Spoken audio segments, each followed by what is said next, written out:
We are listening to phone calls from Jodi Hildebrandt and Ruby Franke from Behind Bars. Very revealing phone calls that very much demonstrate the extreme mental illness state that both of them are in. One almost, I don't know, I don't want to say one's worse than the other. It's kind of depending on the issue at hand. We're going to take a listen now to a phone call with Ruby Franke talking about realizing that Jodi has pled guilty. And this is a point in, it seems, the incarceration where Ruby may have been starting to lift away from the teachings, if you will, of Jodi Hildebrandt. It's a very different Ruby than we heard in some of the other phone calls. This is about a 20-minute piece. Let's take a listen. Did you see that Jodi pled guilty today? I did see that. Yes. Is that a relief for you? Mm-hmm. Yeah, it's a big relief. It's a big relief. There would have been positive the other way too had she not pled guilty. There's enough evidence that she could have been convicted for life, but that would have been messy. It would have been really messy, and the kids would have. So do you and her get the same outcome no matter what now, or is there a chance that it would be different? That's a really good question. That's one that I've asked Lamar. No, we can still have different outcomes. So Ellie asked a little bit about this. I wrote it out in a text to her. But so the next thing that will happen is I will fill out, and she will fill out probation and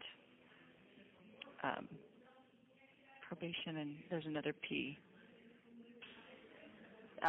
paperwork. And basically you go through your history and you tell them your history, which there's no history on me. There's nothing, no criminal history, no mental health history, nothing. No mental health history? Yeah, it's called undiagnosed mental health history.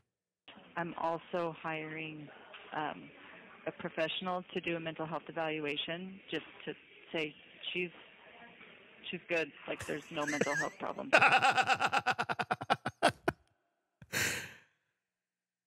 Oh, I didn't even have words for that one. And then that will go to my probationary board. Jodi,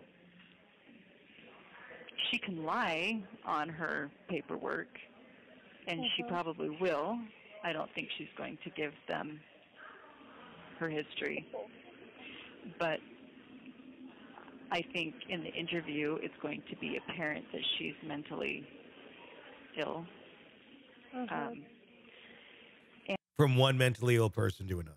And so that will affect how long someone, because they're looking, how repentant are you? How much responsibility are you taking? How are you aware that what you've done is wrong? And she's not. The only reason she pled is because she didn't want to do life. She knew I would testify. The other thing is, on my plea deal, when I come up for probation, the prosecuting attorney can, often, if they think that you're a danger to society, will talk to the probationary board or write them a letter saying, I think she needs to stay where she is. He's going to stay neutral and not write any letter when my probation comes up, which is a really big deal. But for her, he's not going to stay neutral.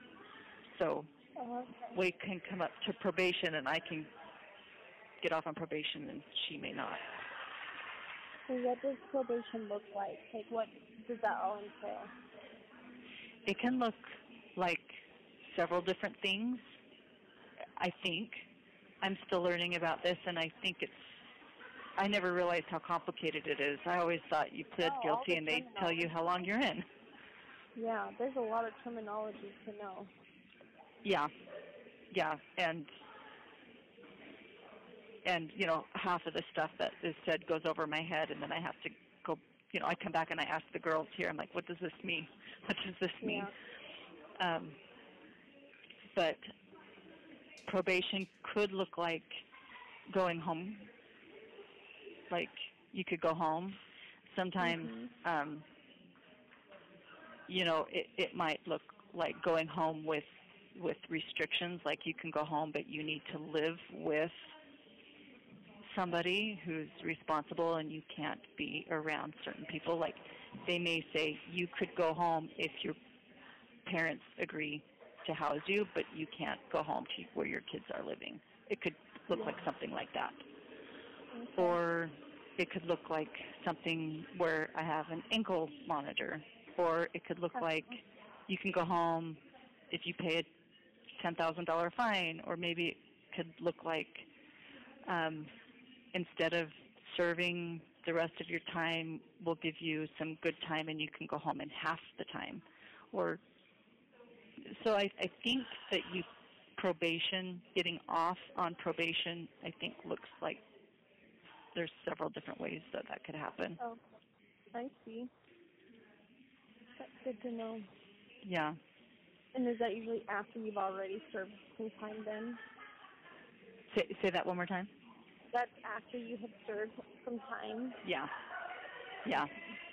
And I don't know what that is going to be. I don't know if it's...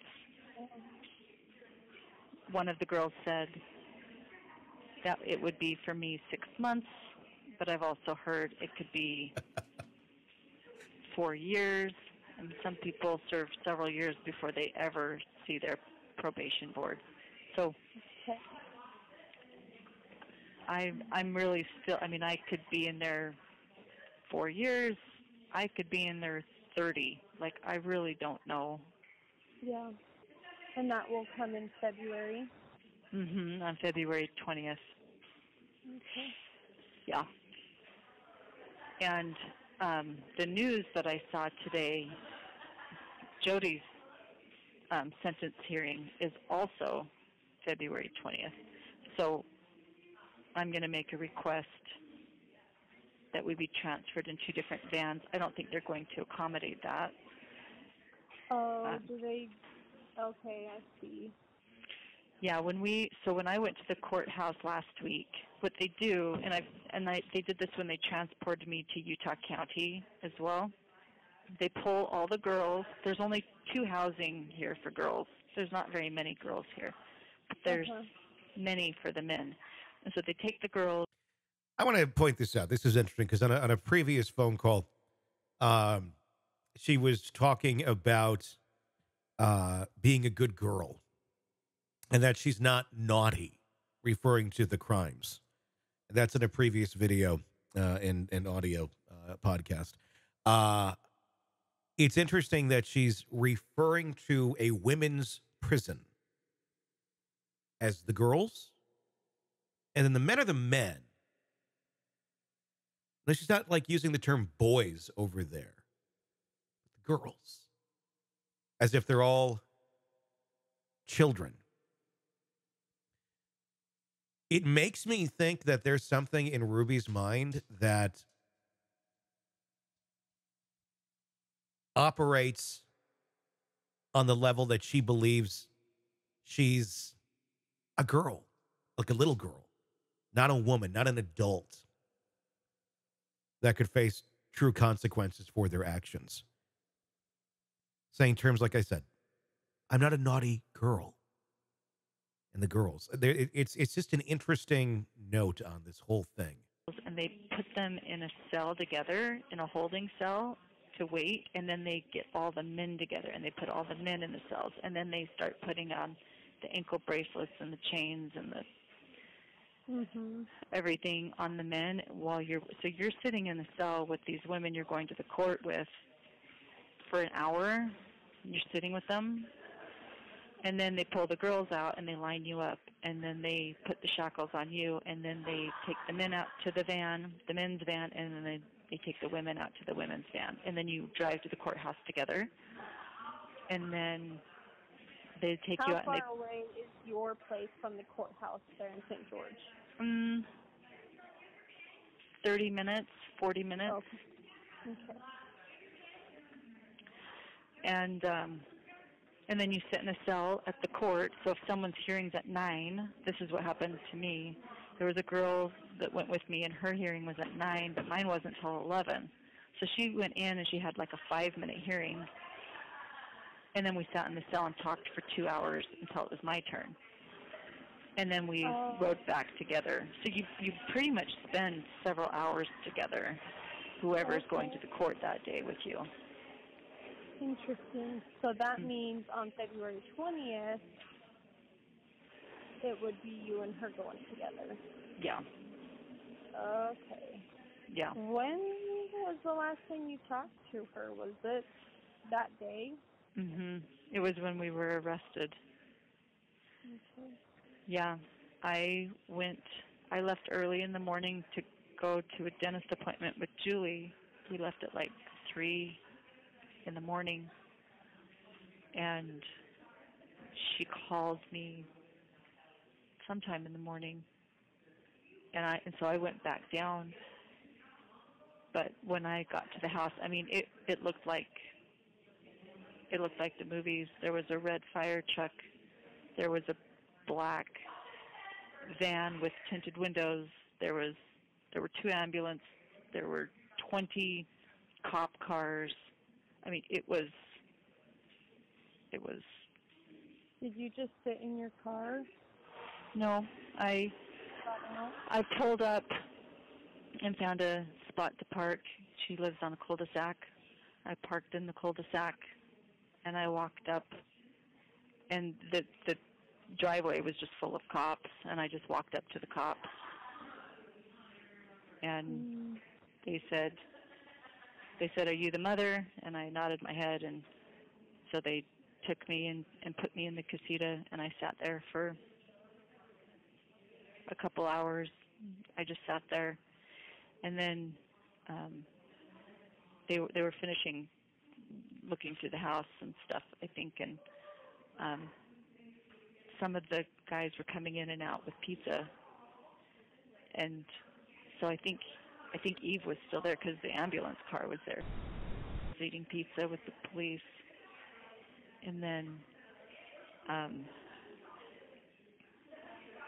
once the kids were taken in the ambulance cars, then the detective came and patted me down and arrested me, and then took me to the courthouse for questioning, which I didn't. And I'm glad I didn't say anything, because Lamar was really helpful. Like, if you ever get arrested, don't say anything. I just didn't say anything. And she was like, how did you find Lamar? Was he just assigned to you coincidentally, or did you?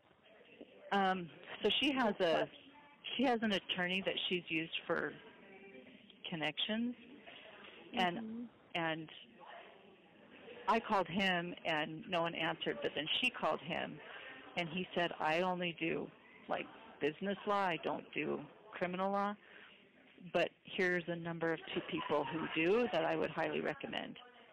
And so she gave the 2 numbers, and I got the number from Kevin. I don't know how the numbers got from. I don't know how, but Kevin said, "Here's your attorney, and this is her attorney," and that was the last time I talked to Kevin. It was a couple of days after my arrest, but so I didn't see Jodi at all when I went to the house to turn myself in. I didn't see her. Okay. And I went.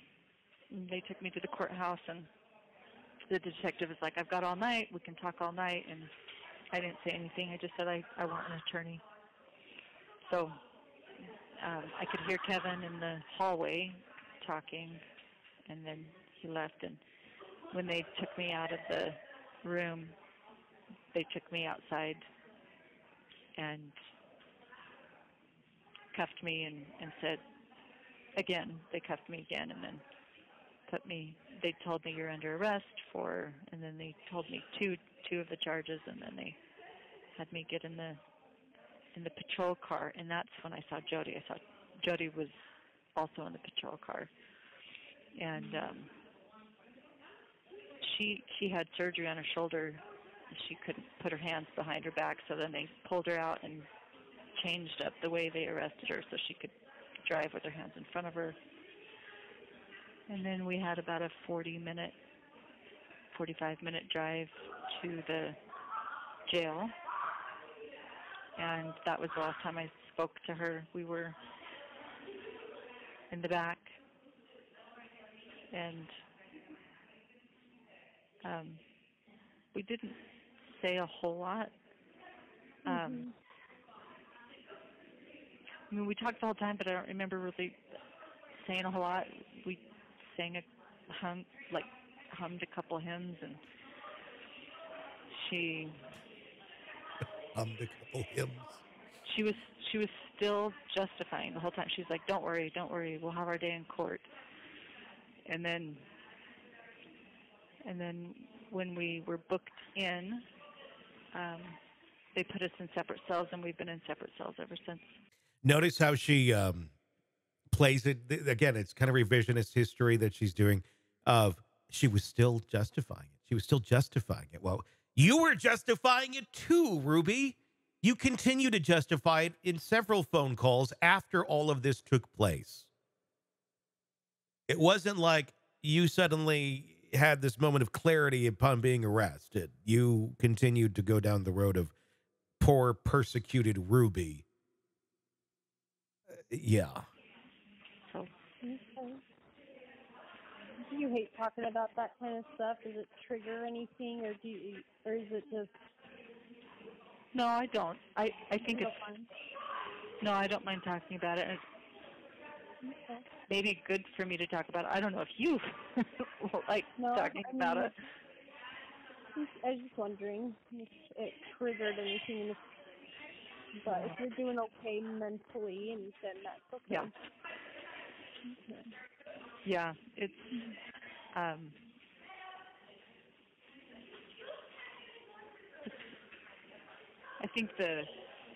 think putting the pieces together and just seeing, like, she knew she was lying the whole time. Like,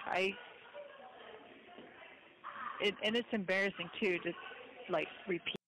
Oh my gosh, how gullible was I? Oh my gosh, how much power I gave this person, and I didn't see it. But when I realized, so she had, her attorney's name is Doug Terry, and mine's Lamar, and Lamar, you know, maybe a month into it, he's maybe not even that long, he's like, Jodi denies everything. She denies having anything to do with this. And I was shocked. I was like, what? And I'm still telling Lamar, like, you know, all of the justifications and all of the, you know, I'm talking like a criminal. I sound like a mad person. He was so patient with me. Because you are. So patient with me. He would just look at me and, like, kind of dumbfounded, like I'd said 2 + 2 is 7, and I really believed it. And he would. You did. And you are a criminal. And you are a mad person. You're not talking like one. You are one. Just stare at me. I'm like, what am I saying that's so off? And but that's because I really believed it. But then when I heard that Jodi was not talking like that, she was denying the whole thing, it told me she knew all along. It's like a little kid who doesn't know it's wrong to pee in their underwear. Like, they don't know. They're not embarrassed by it. It's like, oh, I was supposed to pee in the toilet? Oh, oops. But you get a 6-year-old. But you're a fucking adult. So you're not a 6-year-old. And you knew what you were doing. You did. This whole act of, I was under her spell. No, you just are incapable of taking accountability for your actions. That's all. you get a 6-year-old who knows they're supposed to pee in the toilet and they're peeing down the heater vent. They're going to try to hide it. Mhm. And that's when I realized she knew all along, and she's hiding it. So did you. And then I was like, crap, what am I on? And that's when things kind of started turning. I was like, she's not been honest. I didn't know she wasn't honest. I didn't know she would lie. And it's like, Basically stating here that you too, Ruby, knew all along that this was wrong. If you're recognizing that Jodi over here is lying and she's denying it, that also means you know what's right and wrong. I don't know what's worse here. I mean, someone who's mentally ill that's doing these sort of things that truly believes it's okay, or someone who knew all along that this was wrong, which I think is both of them, really, but continues to go down the road because they claim they don't know better, that they're like a 6-year-old who would pee in a heater vent. Nice analogy, by the way, Ruby. what else has she been lying about? Where else have I been deceived? Oh, you've been deceived. What was that? Oh, no, I was just, agreeing. Yeah. You did see it. Yeah. Yeah, Yep. and it was just Didn't see like it. Nope. the little string that started pulling apart the fabric. I'm like, oh my gosh, what have I done? Like, what? I can talk about it now. Yeah, go ahead. Lamar was just very, very kind that day that we met with him. It was a very Oh. nice time and just visit with us. Oh, like miraculous.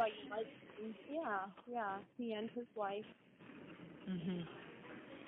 I'm glad Yeah, you he thought that. he had a way of like he didn't beat around the bush. Like there were sometimes he would say things that were shocking to me. Like he would like repeat what I said, but he would say it in a different tone so I could hear myself. And he's like, "Is that really what you think?" And I'm like, "Oh." And he would, but then there were other times that You have 1 minute remaining for this call. do you want to end the call, or do you want me to call you back?